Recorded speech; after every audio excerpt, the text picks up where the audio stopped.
First off, I want to say how much I hate telling the story because it's extremely cringy and yeah, I still get made fun of about it till this day by both my friends, my wife, and my family.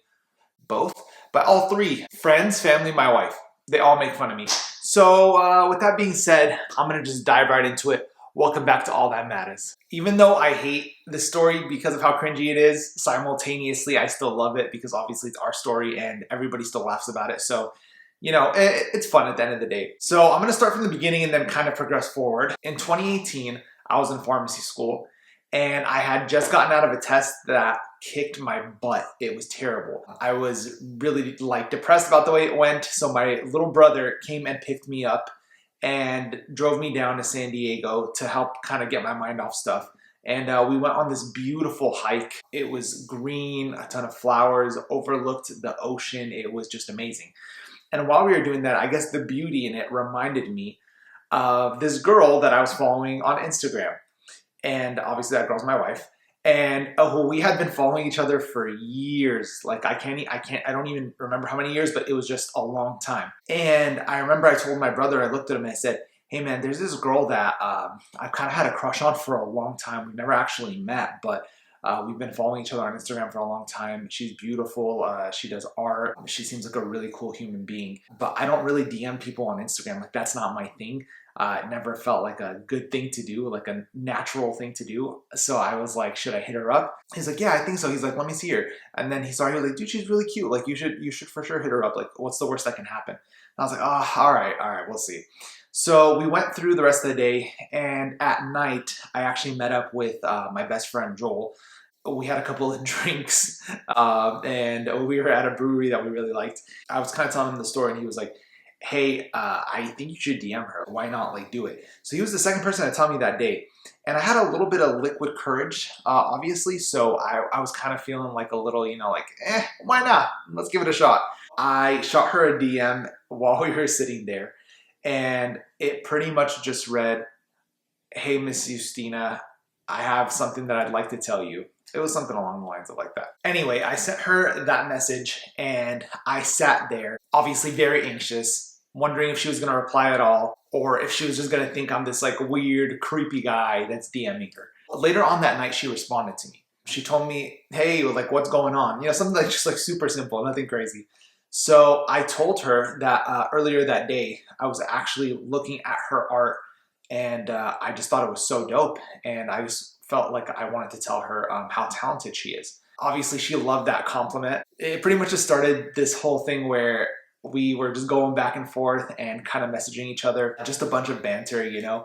And eventually it gave me the avenue to actually ask her if she would be open to hanging out.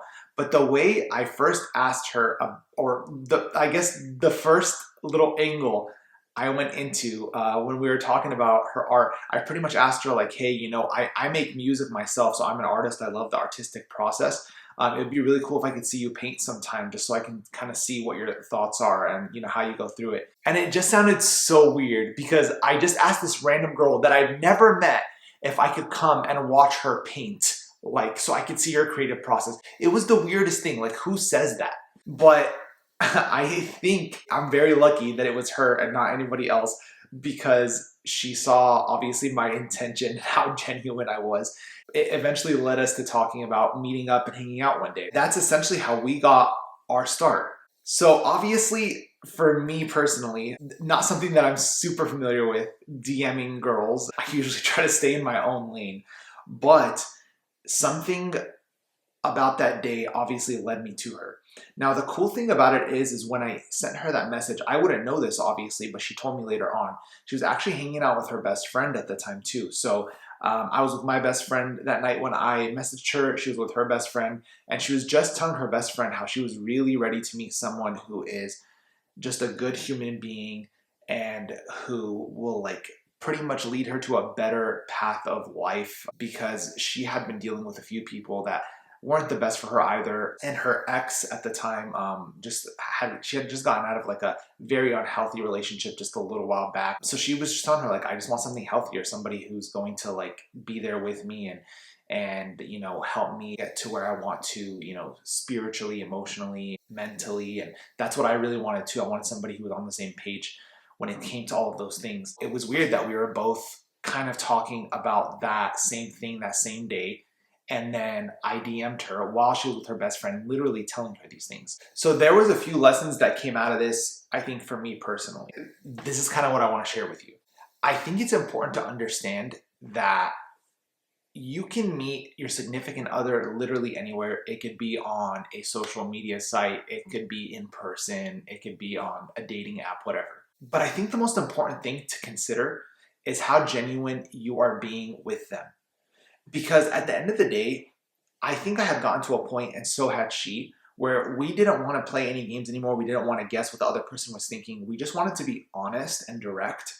And that really helped us just be who we were at our core.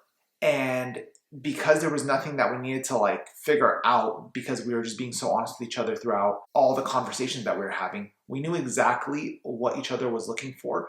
And it allowed us to get to where we needed to be much quicker than where we had been in previous relationships, where it was a lot of like guessing games, there wasn't a lot of communication, and we didn't really know exactly how to align on all topics. When you're intentional and genuine, it comes across a lot less creepy. You can feel within those messages what that person is approaching it from. It's not just this thing where it comes off like another person DMing you. Your intention, your genuineness is very important. And sometimes it's just a timing thing. That person can be ready to accept that, or they cannot be ready to accept that. You have to be okay with it either way, because at the end of the day, you are supposed to be with the person you're supposed to be with. And if it works out, it's because it was meant to work out. So that's the first thing. Second thing is, I would say, just shoot your shot. You never know. And when I say shoot your shot, I mean, don't be DMing a bunch of people or just going up to a bunch of people and talking to them.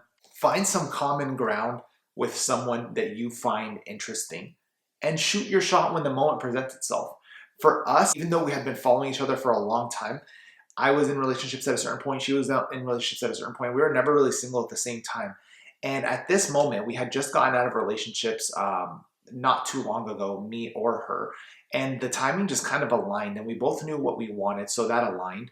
So when I had reached out to her and when we had met, we were already on the same page. And it just made it that much easier for everything to coalesce and for the conversations to flow and not be forced in any way. The next thing and final thing that I want to talk about is just coming from a good place. Don't just reach out to this person because you find them super attractive. I obviously thought she was gorgeous. I still think she's gorgeous, but I had genuine interest in this person.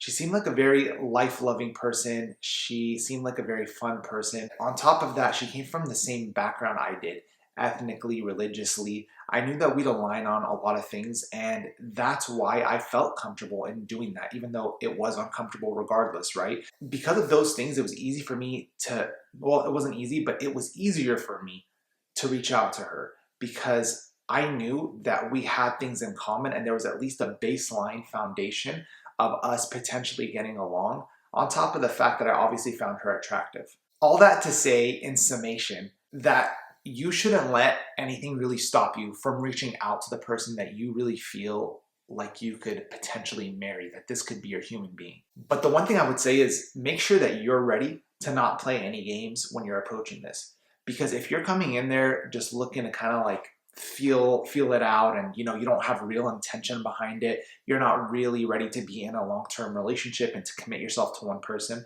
don't do it. Because I really believe that when you come in it with actual genuine intent, the other person feels it across the phone. And when they're looking at it, they know that you're different than someone else. Again, I do think they have to be ready for it. And if they're not ready for it, it's not going to come across positive regardless. And also, even if they're not interested in you, I bet you that if you do come at it from a genuine place, they will still feel it and have a better response to it than if you were just to come at it from the same perspective that everybody typically does. So what am I telling you here? Go DM your crush now. No, I'm kidding. You don't have to do that. But what I will say is I think you should be more proactive in your love life if you're ready to take that next step and just see what happens. Don't let fear stop you from potentially meeting or speaking to the love of your life. because life is short. And if you don't make your move, someone will scoop them up before you had the opportunity to, because they are a catch, and someone's gonna see that and take advantage of that opportunity where you were just sitting back and too worried about making the first move. I hope you enjoyed listening to the story about how I met my wife and why I think it's not the worst thing in the world to DM your crush. I am looking forward to speaking to you guys on the next episode of ATM in 5, because I'm going to give you some really actionable steps that you can take in order to make sure that you have a higher chance of succeeding when you reach out to your crush. Love y'all. Peace out.